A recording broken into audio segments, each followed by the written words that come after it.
Manifesto Social número 10/2020. A ação declarativa de condenação intentada por juízes por verem publicitadas as suas avaliações. Circulou recentemente na internet um documento sobre uma ação declarativa de condenação com processo ordinário cujos autores são os juízes de direito Hilário Garrido, José Carlos Barreiro e Lionel Pinheiro.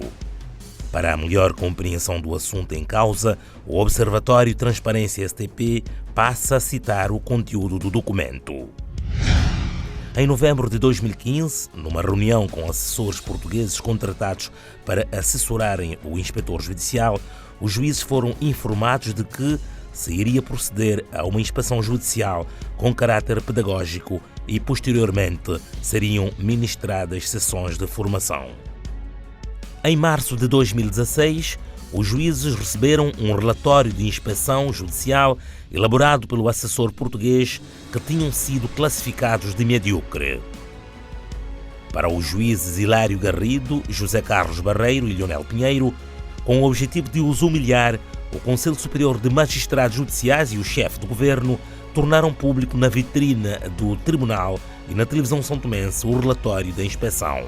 Para os juízes, esse comportamento intencional e culposo do Conselho Superior de Magistrados Judiciais e do Primeiro-Ministro e chefe do governo atingiram de forma maldosa a dignidade, a honra e o bom nome de cada um deles, deixando-os feridos de morte e confinados ao sofrimento, angústia e vergonha junto de familiares e amigos.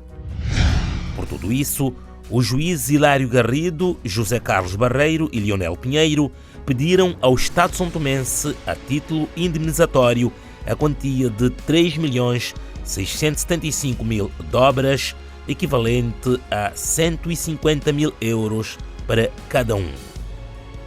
O Observatório Transparência STP procedeu à análise do assunto, formulando e respondendo às seguintes questões. Os juízes podem ser avaliados? De acordo com o Estatuto dos Magistrados Judiciais, no número 1 e 2 do artigo 35º, com epígrafe Periodicidade das classificações, os magistrados são classificados em inspeção ordinária com uma periodicidade de 3 anos. Pode ser ainda efetuada a inspeção extraordinária e requerimento fundamentado dos interessados ou em qualquer altura por iniciativa do Conselho Superior de Magistrados Judiciais. Ainda, segundo o artigo 154º do mesmo Estatuto, a inspeção tem por finalidade facultar ao Conselho Superior de Magistrados Judiciais elementos pormenorizados sobre o estado dos serviços, classificar os magistrados e eventual procedimento disciplinar, dar indicações genéricas que permitam ultrapassar as dificuldades dos inspecionados sem interferência direta nos serviços. De salientar que, segundo o artigo 36º, com epígrafe Critérios e efeitos das classificações, a classificação dos magistrados judiciais deve atender ao modo como desempenham a função, ao volume de trabalho, ao serviço desenvolvido, às condições de trabalho prestado, à preparação técnica, à categoria intelectual e à idoneidade cívica dos mesmos.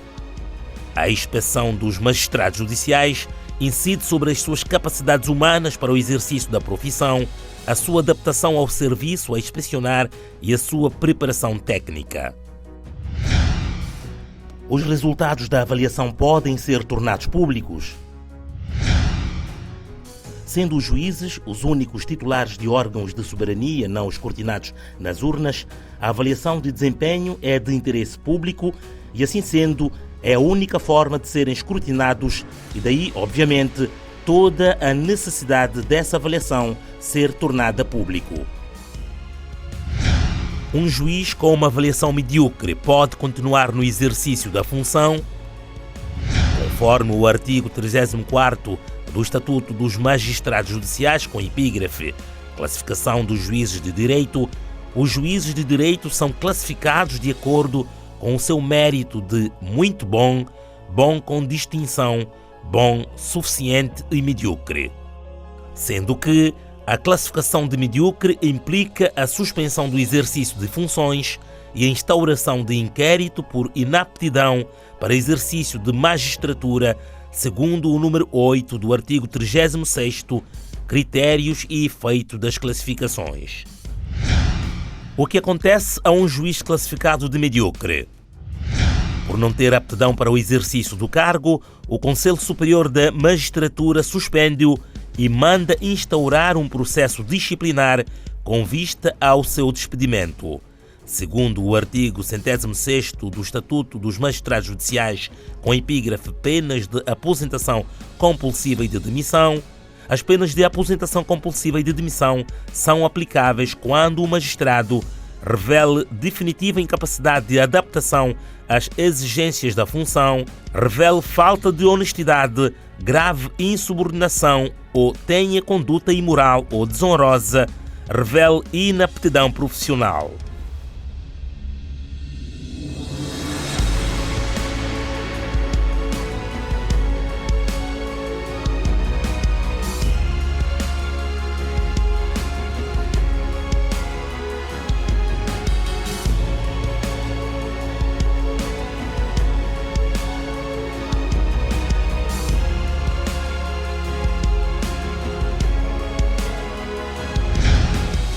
O processo disciplinar é público?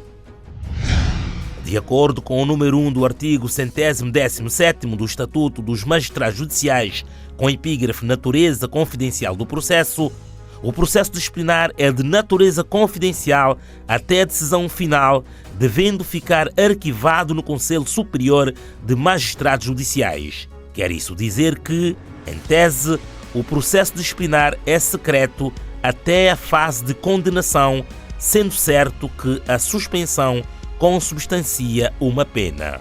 O processo disciplinar que conduz ao despedimento dos juízes tem como único fundamento a classificação de medíocre, isto é, não contém qualquer matéria que possa pôr em causa a honra, a dignidade e o bom nome de quem quer que seja, porque é uma matéria decorrente da própria lei. Publicação das deliberações do Conselho Superior de Magistratura Judicial, da classificação e do eventual processo disciplinar por inaptidão para o exercício da função de juiz não pode ser considerado um ato ilícito. Portanto, o fundamento do pedido de uma ação declarativa de condenação contra o Estado só pode ser fundada num ato ilícito praticado por agente do Estado.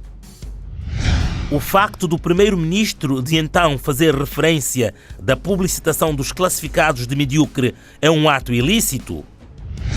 Só poderá ser considerado de ato ilícito por uma decisão judicial após prévio processo de difamação, calúnia ou injúria, processo esse que não teve lugar.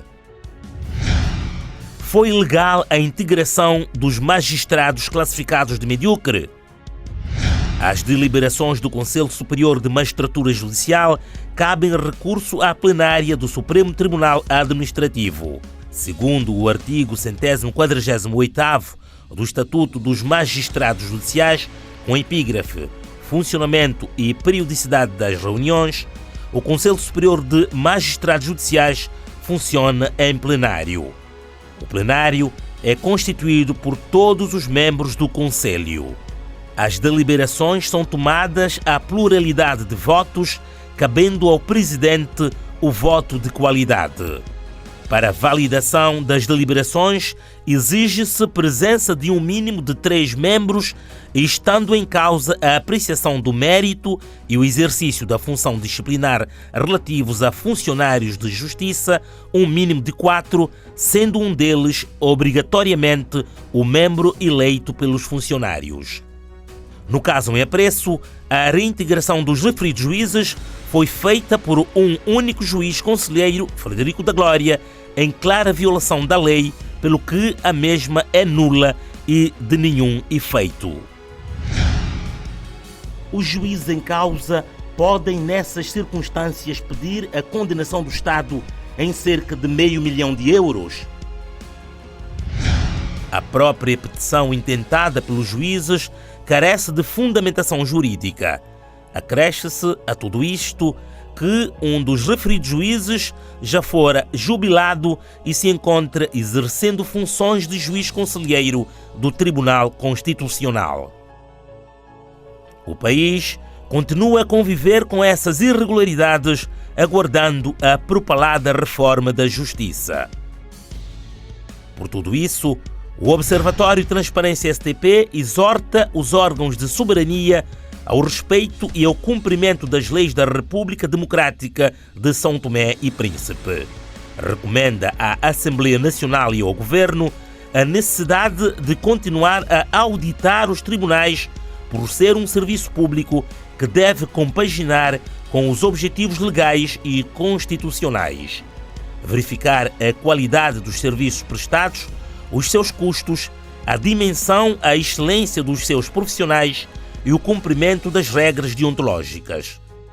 Por serem matérias que prendem com a soberania e, assim sendo, devem ser fiscalizadas por todos os demais órgãos de soberania e, se necessário, por entidades externas independentes. Por último, recomendar ao Ministério Público, enquanto titular de ação penal, que tudo deve fazer em defesa do erário público e dos contribuintes. O Observatório Transparência STP reitera que o seu papel enquanto iniciativa da sociedade civil é o de questionar, alertar e contribuir para a defesa da legalidade, dos direitos fundamentais dos cidadãos, da transparência e melhor comunicação por parte dos decisores públicos, cabendo a estes, no âmbito das suas responsabilidades e funções, tomar as decisões com vista a salvaguardar o interesse público no estrito cumprimento das leis em vigor e das regras da democracia que fundamentam o nosso Estado. São Tomé, 6 de novembro de 2020. Observatório Transparência STP. Mais transparência, maior efetividade.